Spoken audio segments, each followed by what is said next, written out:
جب بھی کوئی لا اینڈ آرڈر کی سچویشن آتی ہے تو پولیس والے اپنی جان ہتھیلی پہ رکھ کے آپ لوگوں کی جو آپ کو ریلیف دینے کے لیے، آپ کو وہاں پر بچانے کے لیے، آپ کو ہیلپ کرنے کے لیے وہاں آتے ہیں. سب پولیس والے بھی ایک جیسے نہیں ہیں، بہت بہت اچھے آفیسرز بھی ہیں.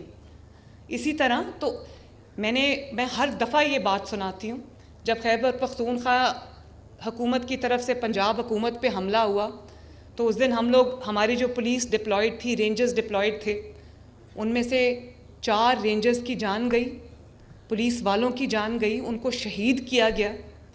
اور میں جب ان کی خبر پوچھنے CMH گئی تو ایک ہی لائن میں رینجرز کے جوان بھی تھے، پولیس کے جوان بھی تھے، فوجی جوان بھی تھے.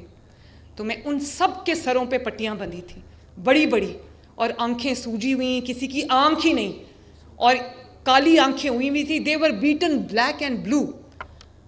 تو گردن پہ گولی میں نے خود دیکھی ایک کے لگی ہوئی. تو میں نے پوچھا کہ یہ گولی کہیں سے اڑتی آئی تھی؟ تو اس نے کہا نہیں، میرے سامنے کھڑے ہو کے پوائنٹ بلینک رینج سے مجھے گولی ماری. اللہ تعالیٰ نے اس کو بچا لیا. اور وہ کوئی بہت بیچارے کوئی آسودہ حال کوئی امیر لوگ نہیں تھے، غریب ماں باپ کے بچے تھے جو آپ کی حفاظت کے لیے وہاں ڈیوٹی کر رہے تھے. تو جب ان کے سروں پہ میں نے پٹیاں بندھی دیکھی تو میں نے پوچھا، میں نے کہا کہ یہ ہر کسی کے سر پہ پٹی کیوں بندھی؟ اور آنکھیں نیلی ہوئی ہوئی ہیں، اور اتنا سوجا ہوا تھا منہ سب کا، وداؤٹ ڈسکریمنیشن. تو میں نے پوچھا یہ کیا ہوا ہے؟ تو انہوں نے کہا کہ کیلوں والے ڈنڈے سے ہمارے سروں پہ مارا گیا اور ہماری جو سکلز ہیں وہ فریکچر ہو گئیں، کھوپڑیاں توڑ دی ہوئی تھیں ان کی. ہم سب ڈفرینٹ پولیٹیکل جو فلاسفیز میں یقین رکھتے ہیں، ڈفرینٹ پولیٹیکل کریڈز میں یقین رکھتے ہیں.